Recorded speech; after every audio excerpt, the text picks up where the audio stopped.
Olá, meus irmãos, sejam muito bem-vindos. Está começando mais uma Atualidade Espírita, um programa do 8º Conselho Espírita de Unificação.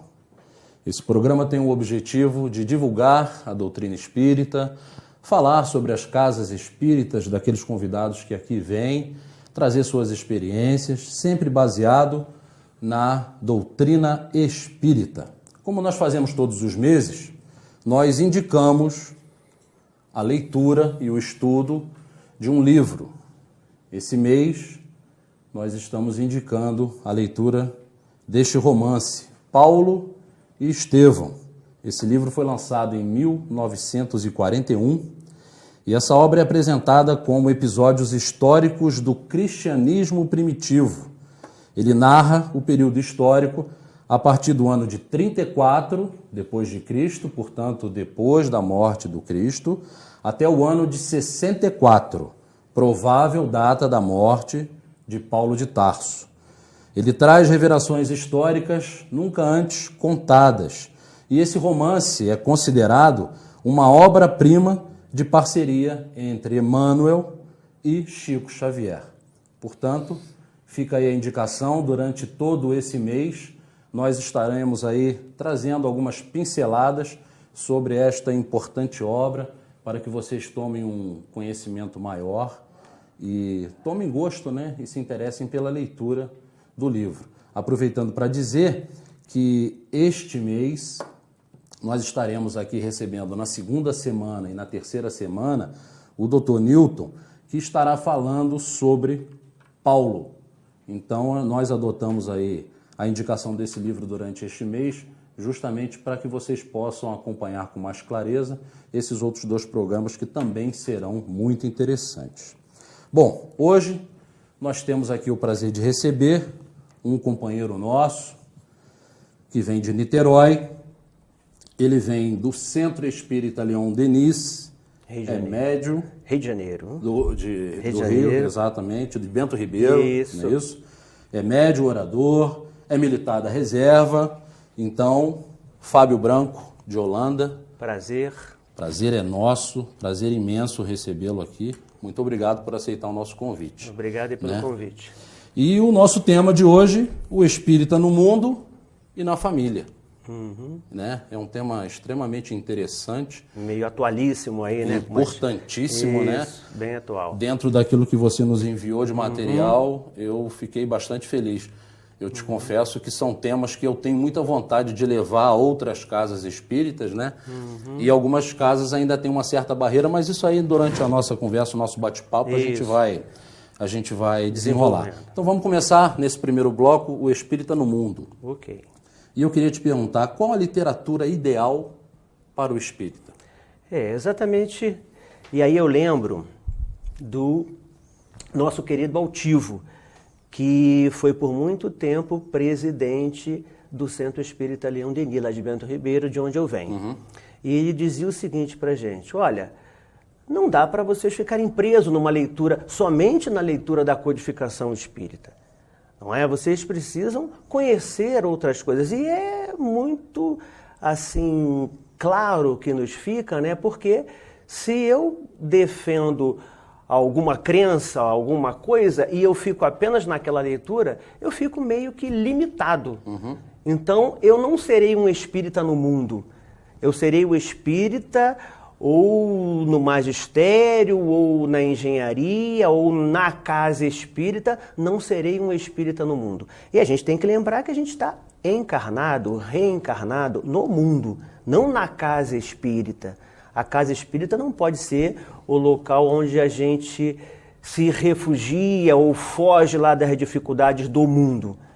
A doutrina espírita, a codificação, não serve para te tirar do mundo, mas para te fortalecer diante das dificuldades do mundo. Participar do exatamente, mundo, né? Exatamente. Perfeito. Então a leitura tem que ser a leitura mais variada possível. É claro que você vai buscar uma leitura de qualidade. Você não vai, da mesma forma que em qualquer forma de mídia, você tem coisas positivas e coisas negativas. O mundo tem coisas positivas e coisas negativas. Você que vai ter que filtrar.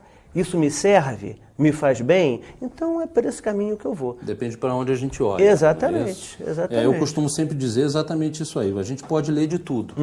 Desde que a gente recorra, sempre que tivermos uma dúvida e pegarmos aquela experiência daquele livro, às obras básicas. Exato. Para uma questão de estudo, né? Para quem faz estudos, palestras, você pode ler de tudo. Isso. A doutrina espírita não te proíbe absolutamente de nada. Nada. Mas desde que a gente sempre recorra às obras básicas para tirar as dúvidas. Exatamente. Porque tem muita fantasia também. É importante a gente dizer que existe de tudo, né? Exatamente. Agora, o espírita, ele pode discutir política?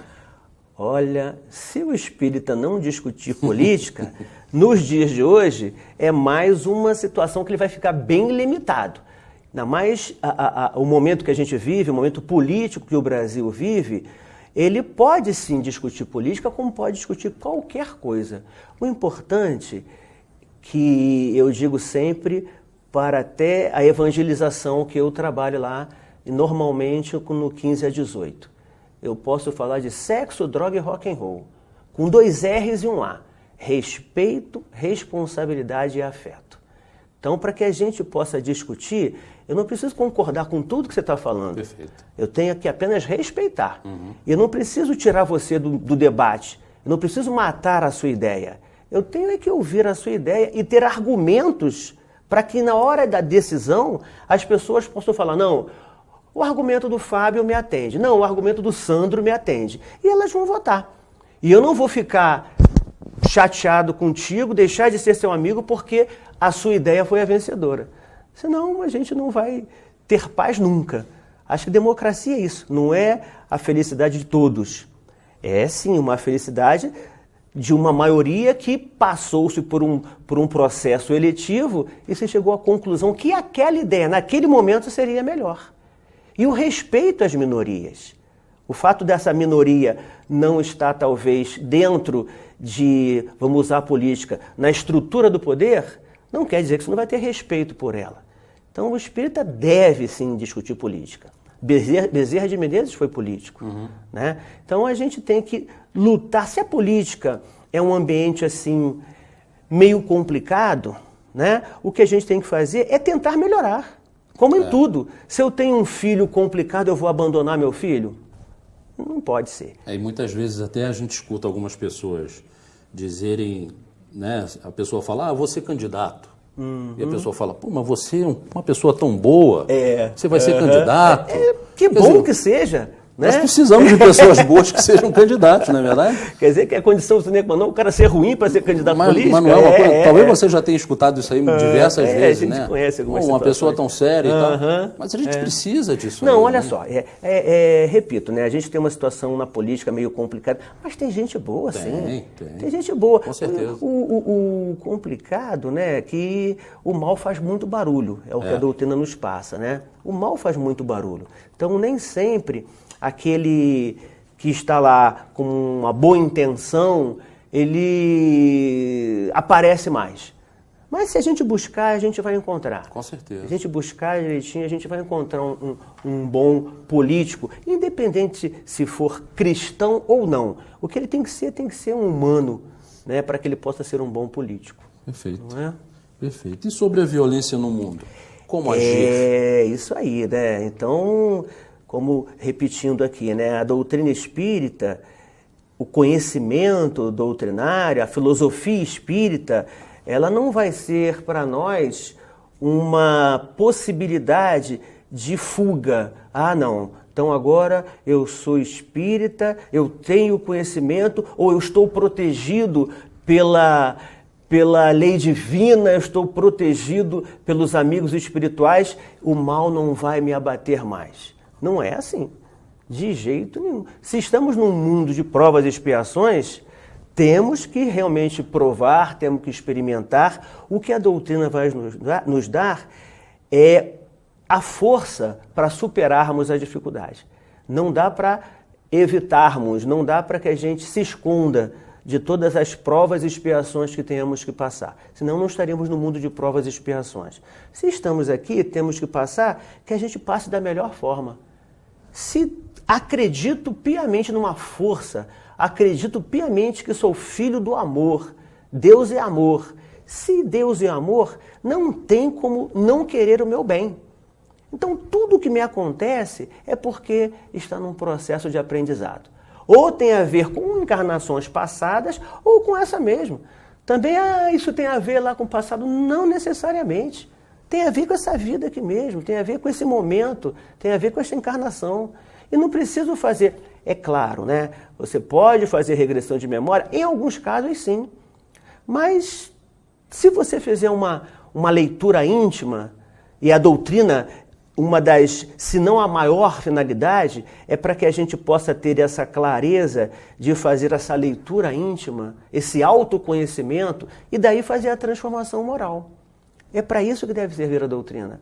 Para que a gente possa realmente, opa, o que eu estou fazendo? O que eu estou querendo? Para onde eu estou indo? É o caminho certo? Joia, se é o caminho certo, que a gente continue. Nem sempre é o caminho certo. O importante é que você acredite que seja o caminho certo, porque uma coisa que às vezes a gente ouve e eu não concordo, o espírita não pode errar. Não tem como. O mundo, repito, é de provas e expiações. Não somos perfeitos. A gente vai errar muito ainda. O problema é que a gente não pode mais errar por maledicência, né? A gente pode, olha, opa, esse é o caminho? Vou. Caramba, deu errado. Poxa, Senhor, desculpe, me dê uma oportunidade. Vai lá, pede desculpa ao teu irmão antes que desencarne, como disse Jesus, né? Para que você não sofra por aquilo que não fez. Porque, na verdade, a gente sofre muito pelo que não fez. Aí vem a culpa, arrependimento, frustração. Então, o que nos mata não é o coração. O que nos mata é a mágoa, é a raiva. São todos esses sentimentos que o corpo só somatiza.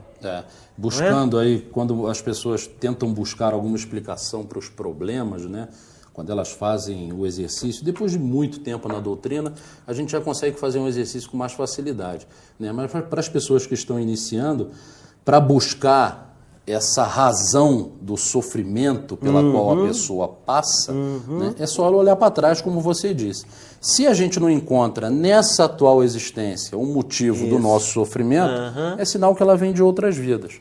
Muitas pessoas às vezes fazem até regressão de memória, acho que você colocou bem, por motivos banais. Né? Ela pode ser feita, mas acredito que em alguns casos sim. Mas se nós já nascemos com esse véu, pode ser que já existe uma razão para isso. E pode ser que a gente descubra, através da regressão, um problema, algo que vai nos trazer um problema muito maior. Então, se a gente não tem condições de realmente olhar, deixemos que a maturidade nos dê essa possibilidade. Né? Perfeito. Agora, você falou que trabalha com evangelização, né? Então, eu queria te fazer uma pergunta a respeito da evangelização. Sim. Ela deve ser obrigatória na família espírita? Rapaz, é outra complicação, né? A orientação e realmente é. Da mesma forma que você não obriga o seu filho para ir à escola e ter todo um conhecimento científico, então, que você obrigue, sim, para ele ter esse conhecimento religioso, que vai ser um respaldo importante para que ele tenha um conhecimento moral. Porque, na verdade, o que a gente às vezes confunde, a escola dá o conhecimento científico. Quem dá o conhecimento moral é a família. Quem educa é a família. Quem educa é a família. O problema é que a nossa família está meio desestruturada. A gente pega, e não é uma questão apenas de econômica, não é uma questão econômica apenas. Você vai encontrar uma família desestruturada numa comunidade onde 6 filhos, o de 10 cuida do de 2, porque o pai, na maioria das vezes, não está em casa. Não está em casa, não, o pai sumiu e a mãe tem que sair para trabalhar. E acontece também na classe média, na classe, às vezes, média alta, que no desejo da conquista, os dois, o pai e a mãe, não, a gente tem que trabalhar porque a gente tem que construir, a gente tem que conquistar joia, não tem problema nenhum. Não tem problema nenhum. Eu digo sempre que o homem ainda não aprendeu, né, mas está aprendendo. A mulher saiu da caverna e o homem está aprendendo a entrar. Então a mulher está assim, trabalhando, conquistando, isso é muito bom. O problema é que às vezes a gente esquece o elo, a base da sociedade que é a família. É a família. Então, a questão fundamental é a educação dos filhos. A educação daqueles que estão sob a minha responsabilidade, que nem sempre são filhos, né? Mas estão sob a minha responsabilidade. Agora, se eu abro mão disso para que eu tenha uma conquista material melhor, eu corro o risco de deixar os meus filhos na mão, quem sabe, de um traficante. Não é? Então, que a gente possa e tenha condições de observar o meu filho, para que ele não se sinta, às vezes, numa situação onde estuda, chega em casa e não encontra o amparo dos pais para ter uma conversa saudável, para que ele possa encontrar esse respaldo, esse amparo, onde ele vai construindo uma base moral, ele saber o que é certo, o que é errado, o que a gente pode realmente fazer para que a gente cresça com dignidade.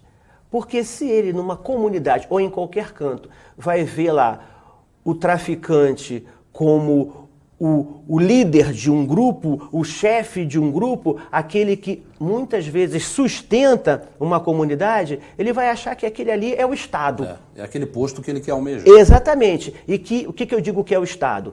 O Estado seria a sociedade organizada por um grupo do governo que deveria entrar em todas as áreas, principalmente na comunidade, dando a esta comunidade condições de educação e saúde, que infelizmente a gente não viu ainda. Não é? E todo esse processo de violência que vivemos, não apenas no Rio de Janeiro, o Rio de Janeiro não é a cidade mais violenta do Brasil, mas é sim uma vitrine. É uma vitrine. É uma vitrine. A mídia direciona. Porque...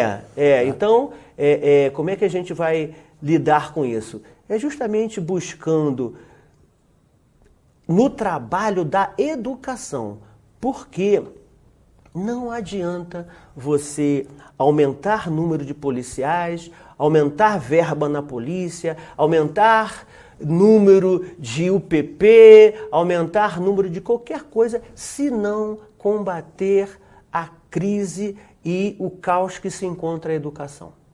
A educação é, sim, política de Estado e não política de governo. E não é política nenhuma, né? Porque da mesma forma que houve aí uma privatização da saúde, depois houve uma privatização da educação e agora busca-se a privatização da Previdência. É claro que isso é um debate longo, tem coisas que tem que se melhorar, claro que tem. Tem coisas que existe um certo exagero, sim, resquício de um período, talvez um período meio complicado, sim, existe tudo isso. Agora, o que a gente não pode deixar é de acreditar que o Estado tem uma função fundamental na sociedade. Eu costumo dizer que a crise que nós passamos aí, e trazendo aqui para dentro dessa obrigatoriedade da gente educar as nossas crianças dentro do Evangelho, a nossa crise é moral. A gente não tem nenhum tipo de crise financeira, a nossa crise é moral, puramente moral. Né? A política e a econômica é só consequência da crise moral. Isso aí. Mas voltando à evangelização, eu lembrei aqui uma coisa. Quando você, digamos, se separa e a sua esposa ou seu marido não aceita, ou até mesmo casado, digamos que um seja espírita e outro seja evangélico, ou seja católico, e aí? Não tem problema, porque o homem de bem é homem de bem na casa evangélica, na casa espírita, na casa católica. Esse é o homem de bem. A religião não salva ninguém. Não salva ninguém. Não é o rótulo religioso. Isso. O que nos salva é a religiosidade, que você vai ter em qualquer casa religiosa séria. Até porque Jesus não fundou nenhuma religião. Nenhuma religião, não vestiu Ele nos camisa. Deixou mensagens. Não vestiu camisa nenhuma. Então, o mal realmente do cristianismo é o catolicismo. Digamos, né? Deixa eu me explicar melhor. É a Igreja Católica fundada pelo Império Romano. A Igreja Católica, ainda mais o Papa que nós temos hoje, um Papa que realmente, né, tem um... Ecumênico. Ecumênico, exatamente. É um Papa ecumênico. Então, eu não estou fazendo nenhuma crítica à Igreja Católica, mas à Igreja fundada pelo Império Romano. Então, como Cristo não vestiu camisa, a Igreja Católica do Império Romano precisou fazer, não, olha, isso aqui que é o certo, abandonando todas as outras ideias que não concordavam com aquela ideia da Igreja, com aquela ideia do Império Romano. Talvez esse foi um erro histórico, mas faz parte de um processo evolutivo. Com certeza. Faz parte de um processo evolutivo. Agora, para a gente encerrar esse primeiro bloco, ideologia partidária. O espírita pode ter, deve ter? Como é que funciona isso aí? O que você acha disso? Exatamente isso. Acho que para fechar todo esse nosso raciocínio, eu posso ter qualquer ideologia. Eu posso ter qualquer crença, qualquer credo, desde o momento que eu não me entenda como a única ideologia, a única certeza, a única verdade. Se eu sou espírita, se eu sou evangélico, se eu sou budista, eu não vejo mal nenhum no shintoísta. Posso não concordar com nada que ele professa lá. Agora, ele tem todo o direito e merece e tem que ter o meu respeito. Para que, se um dia, num debate, eu vou defender o meu ponto de vista, ele vai defender o dele, e quem quiser ser espírita ou ser shintoísta ou não ser nada, cada um com a sua vontade. Cada um carrega em si o dom de ser capaz e ser feliz, já diz o Missatri. Né? Não dá para a gente viver, eu digo sempre, né, no complexo de Gabriela. Nasci assim, cresci assim e vou ser sempre assim. A gente tem que ser Raul Seixas, uma metamorfose ambulante. Não ter aquela velha opinião formada sobre tudo. Porque a doutrina diz que a evolução é constante. Com certeza. Não é? Então, infelizmente, não é uma linha reta. Não é a espiral de Leon Denis, né? E às vezes tem um retrocesso, mas é esse retrocesso que nos traz a dor. E a dor ainda é um instrumento. Sim. O espírita gosta de sofrer. Não existe isso. Quem gosta de sofrer é masoquista. Aí é doença, não é? O espírita, ele vai entender aquele processo. Perfeito. Né? Cheguei aqui, tá um calor, né? Opa, vamos ligar o ventilador. Ih, rapaz, está quebrado o ventilador. Pô, chama o técnico. Ih, rapaz, o técnico veio, mas não conseguiu consertar, não. Então vai assim mesmo. Eu não vou sair daqui porque está calor, eu vou deixar de fazer um trabalho porque está calor. Não. Está doendo, mas vamos fazer. Já que tentamos tudo, não é? Então, não consertou, não deu jeito, então vamos fazer assim mesmo. Esse é o nosso compromisso. A doutrina espírita, ela não vai resolver seu problema. Ela vai te dar força e entendimento para você buscar a solução com calma, não é isso? Bom, nós vamos fazer aí um pequeno intervalo e já voltamos com a continuidade dessa nossa conversa aqui.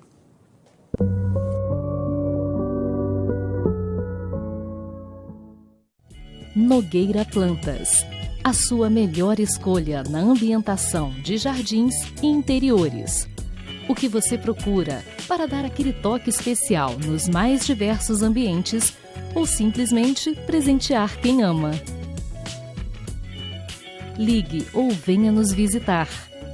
Nogueira Plantas, Rua Dom João VI, 475 no Cônego, 2528-3030. Para baixar o aplicativo da TV Zoom, entre na Google Play se o seu dispositivo for Android ou na App Store se você estiver usando o iOS. No campo de busca, digite TV Zoom e ache o nosso ícone. Clique no botão para baixar e aguarde a instalação. Pronto! O seu aplicativo TV Zoom já está pronto para você usar. Abra o aplicativo e veja o ícone ao vivo. Clicando nele, você assiste a nossa programação em tempo real, em qualquer lugar, 24 horas por dia. No ícone Vídeos, você assiste matérias do Zoom TV Jornal e programas exibidos durante a semana. Em Notícias, você confere informações sobre o mundo, Brasil e Nova Friburgo. E no botão Envie, você pode nos enviar fotos e vídeos diretamente do seu celular ou tablet. Baixe agora e descubra muito mais opções no seu aplicativo TV Zoom.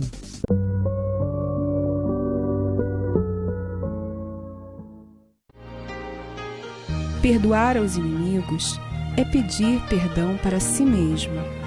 Perdoar aos amigos é dar prova de amizade. Perdoar as ofensas é mostrar transformação interior. Bom, meus amigos, continuamos aqui com o nosso irmão Fábio. Vamos agora falar um pouco do espírita na família, Fábio.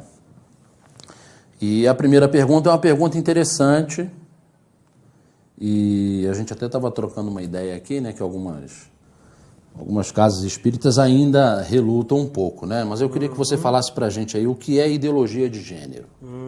Sim, isso aí é um assunto bem polêmico, que está bem em moda, não é? Tendo em vista algumas situações que têm ocorrido, tendo em vista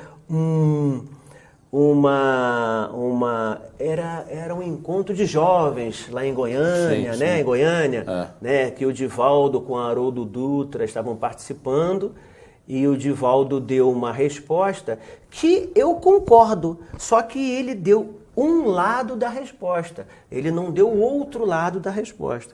Eu gostaria de tentar colocar esse outro lado. Mas, enfim, ideologia de gênero. Primeiro a gente tem que, da mesma forma que se eu chegar aqui e falar para você, Sandro, vem cá, pega aquela manga ali. Será que você está falando da manga da camisa ou você está falando de uma manga fruta?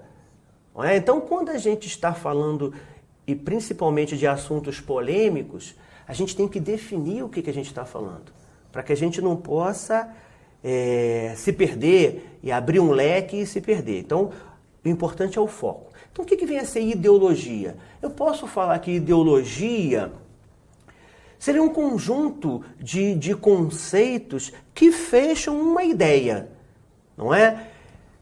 E posso falar também que na ideologia, esta ideologia pode ter uma tendência muito exclusivista. Essa ideologia aqui é uma ideologia que defende isso aqui e exclui todas as outras, não é? Então, ideologia, vamos considerar esse conjunto de ideias, uma ideologia. E gênero, o que vem a ser gênero? Se vem de genitália, você tem gênero masculino, você tem gênero feminino. A ideologia de gênero, ela, primeiramente, ela foi falada no Congresso da ONU. Foram 2 congressos, uma na China e outro não me lembro. Foram discutindo, só que o Congresso da ONU, ele não tem força de lei. E a lei, na verdade, vai ratificar o costume que vai se estabelecendo. A lei vai chegar no ponto de se estabelecer isso. Então, com a ideologia, esta ideologia que agora tem uma força grande, ela começou simplesmente com uma defesa de conceitos da mulher. Com uma defesa da mulher se inserindo no mercado de trabalho, na mulher deixando de ser aquela que depende do homem. Porque se você for nas cavernas, você vai encontrar o macho arrastando a fêmea pelos cabelos. Só que hoje, você tem uma lei Maria da Penha, graças a Deus, que não precisava ter uma lei da Maria da Penha, porque a violência já é uma situação que a sociedade não aceita. Sim. Não precisava ter uma lei Maria da Penha específica para a mulher, porque, por um absurdo, a mulher chegava numa delegacia e não encontrava o respaldo de um delegado. E eu brinco o seguinte, até então o mundo foi razão, agora ele vai ser emoção. Será que a gente vai... O que vai sair daí? As mulheres estão ganhando todas as áreas, principalmente na delegacia. Você chega, você encontra um monte de mulheres na delegacia. Voltando à ideologia de gênero. Se a orientação, se a base, se lá atrás a gente veio conquistando esse espaço feminino, onde a mulher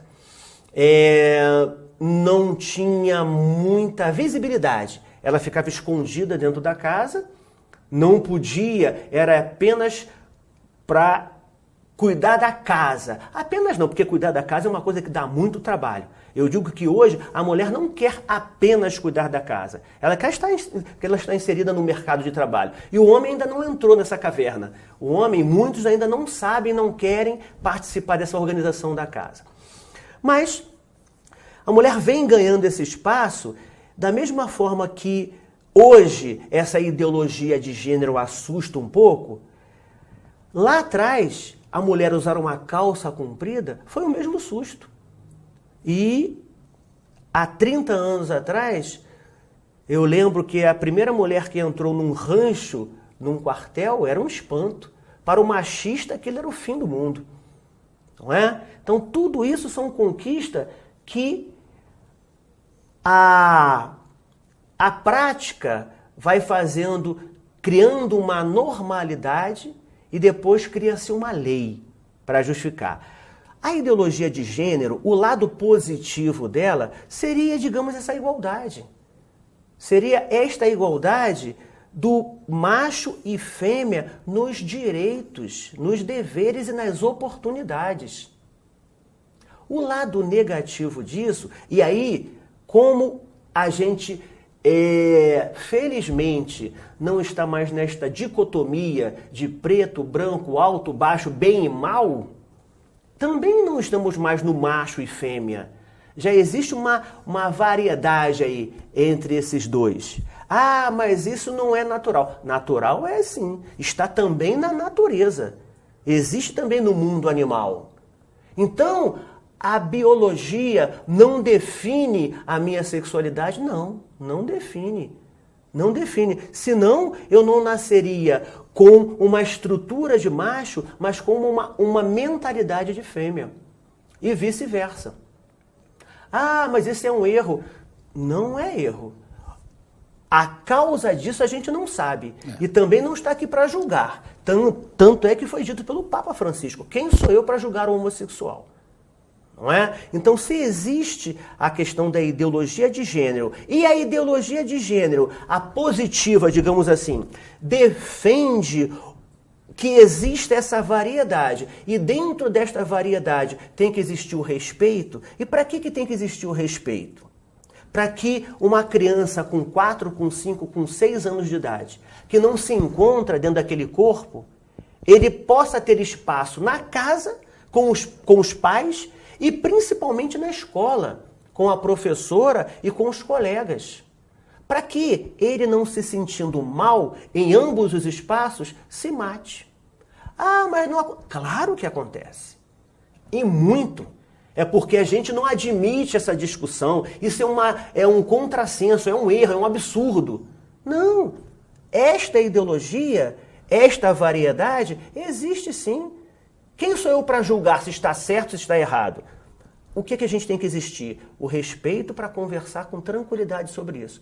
O que o Divaldo criticou? O Divaldo criticou o seguinte, olha só, existe uma variedade? Existe uma variedade sim.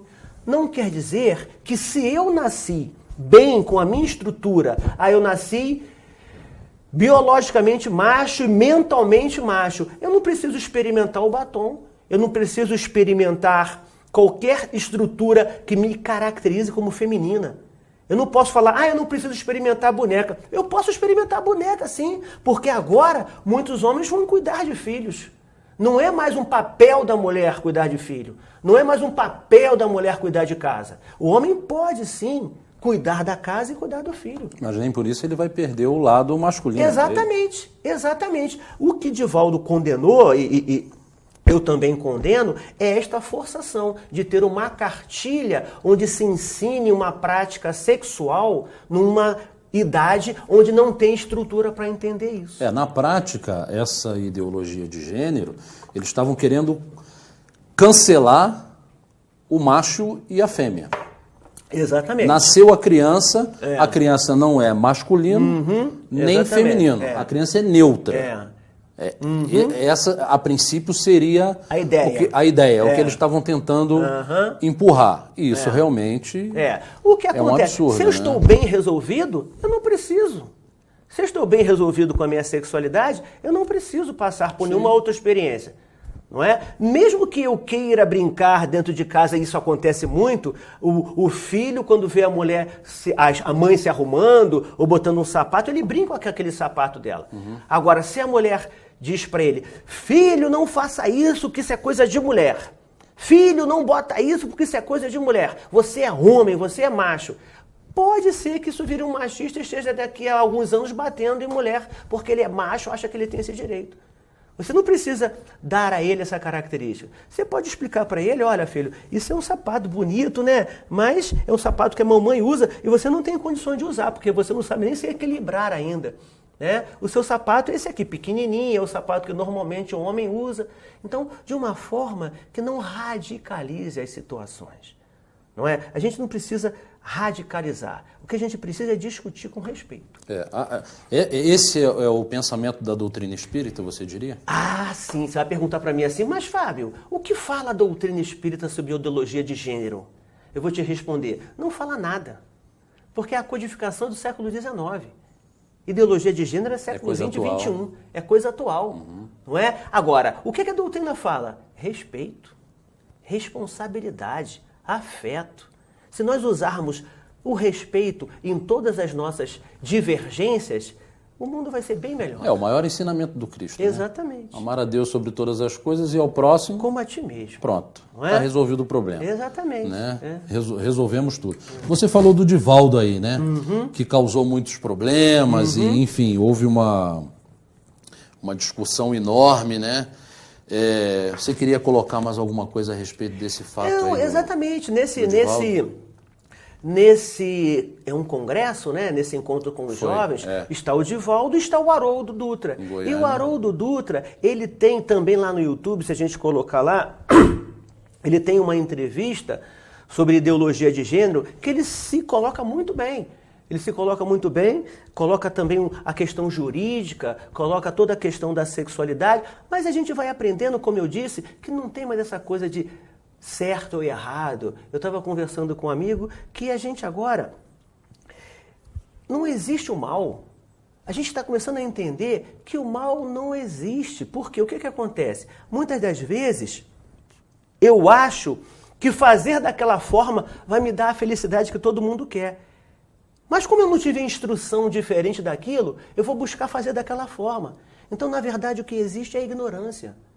Se eu falo para você, olha, Sandro, olha, você acredita de fato na reencarnação? Você acredita de fato na lei de causa e efeito? Então por que você continua fazendo desta forma? Né? Se eu acredito de verdade, eu sei que eu vou ter que me responsabilizar por isso. Não é Deus que pune, Deus é amor. O que pune é a consciência, porque é onde está a lei divina. Não é? Deus não pune, Deus educa. Exatamente. Deus é paz de amor. É o que nós estávamos falando no bloco anterior. Educação. Exatamente. Está lá embaixo. Exatamente. Está na base, né? Agora, você acha que a ideologia de gênero, essa ideologia de gênero que foi imposta, ela quer destruir a família? Olha, ela não quer não, mas vai destruir uma família. A família Margarina. Você lembra da família Margarina? Aquela da propaganda? Da propaganda? Pai, mãe, um casalzinho de filho, tudo bonitinho. Não tem problemas, né? Tudo bacaninha. Essa família já foi destruída. Nós temos diversas formas de família. O importante é que se tenha em qualquer forma de família o amor. Base da sociedade, base de qualquer estrutura. Porque enquanto nós ainda precisamos desse papel de macho, de fêmea, embora com todas as variações que já existem, ainda precisamos de um elo para que a gente possa ali aprender o amor. É esse elo que é fundamental. Jesus precisa casar? Não precisa, porque ele ama todos. Jesus teve um relacionamento com Madalena. Não precisou daquilo. Se tivesse, não teria problema nenhum. Mas ele não tinha mais, como Chico, como Divaldo, não tem. É um erro, não é. Não tem mais essa necessidade. Nós ainda temos, então vamos usá-la da melhor forma possível. O erro não está na homossexualidade, nem na heterossexualidade. O erro está na promiscuidade. E eu posso ser promíscuo como homo, como hétero, como qualquer coisa. Então, a família que a gente está começando a nascer, começando a descobrir, é esta família realmente com uma certa variedade. Ah, mas então não vai ter mais filho, porque um casal homossexual... Olha, será? Eu não posso adotar uma criança? Quanta gente querendo uma família não tem? E o mundo agora precisa de 6 filhos, como antigamente nós tínhamos necessidade? Eu tenho 5 irmãos, não é? Eu não preciso mais de uma família com 5 irmãos. E por que eu não preciso, não posso? Porque a minha esposa, digamos assim, ela não está mais em casa cuidando da casa. Ela, como espírito, que também quer se sentir valorizada, repito, não estou falando que a dona de casa não deva se sentir valorizada. Deve sim, mas por um erro do machismo não se valorizou. Então a mulher que quer conquistar o espaço dela, que ela conquiste. Então vamos ter 2 filhos, 3 filhos talvez, e que tenham sim esses filhos, mas que possam dar a ele esse respaldo de afeto. Né? E eu tenho lá os meus 2, Murilo e Isadora, e quero mandar aqui um beijo para ambos, que os amo bastante, né? E tive assim a oportunidade e a felicidade de receber 2 espíritos com uma certa maturidade, né? Isso me emociona um pouco, mas eu tive assim... agora se a criança, uma outra vertente, né? Aproveitando esse nosso tempinho que deve estar finalizando, mas se a criança antigamente não tinha nem roupa para ela, era uma miniatura de adulto, né? Ah, não, agora não se pode bater, não é? Mas se a vara está aqui, se virou para cá, se a gente solta, como é que ela fica? No meio. O certo é estar aqui no meio. É claro que criança, se você precisar educar com uma certa firmeza, que utilize lá os métodos que você encontra dentro do amor. Uma palmadinha no bumbum de baixo para cima ajuda no crescimento. Chico Xavier falou isso várias vezes, né? Exatamente. Eu apanhava todo dia, graças a Deus, que eu não valia nada, né? Os meus filhos eu consegui educá-los com bastante conversa e não precisei disso. Felizmente. Com certeza a educação, né, e pautada no Evangelho, né, eu acho que é extremamente importante.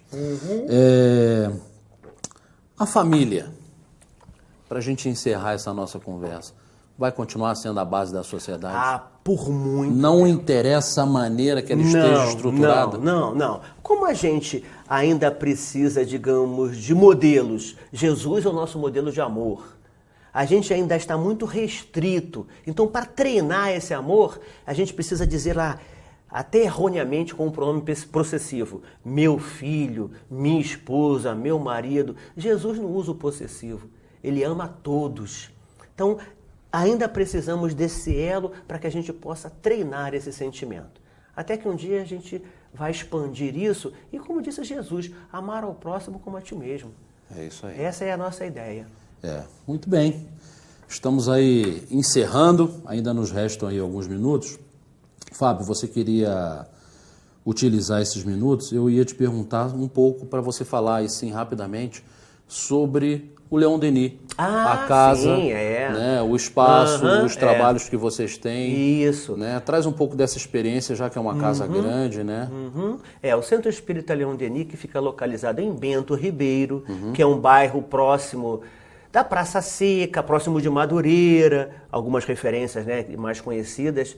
É um centro que foi fundado pelo nosso altivo, né, que já tem aí 60 e poucos anos de trajetória, que existe sim um trabalho de divulgação enorme, existe sim muitas tarefas na área, e também não só na doutrinação. Existe vinculado à casa de Leon Denis, a casa Antônio de Aquino, o CEA, que a gente chama, Centro Espírita Antônio de Aquino, onde as questões sociais são mais frequentes. Digamos que o Centro Espírita Leon Denis é uma base onde se estuda diversos cursos doutrinários da doutrina, cursos básicos, mas cursos de André Luiz, cursos de Leon Denis e muitos outros.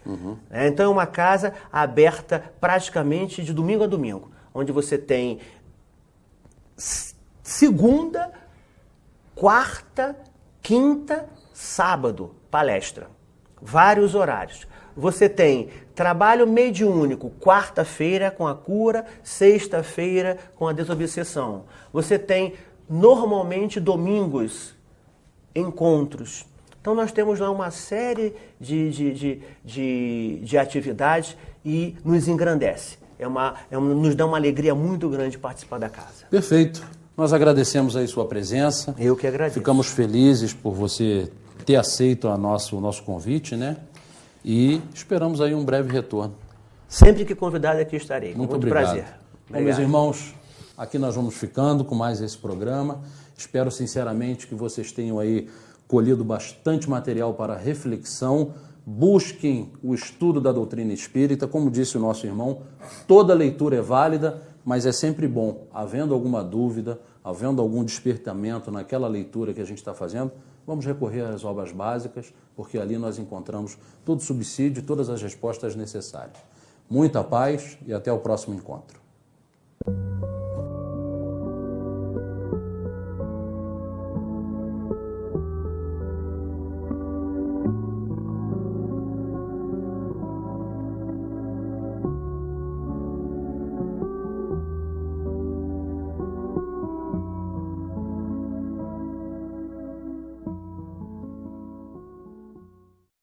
Este e outros programas você assiste no aplicativo TV Zoom.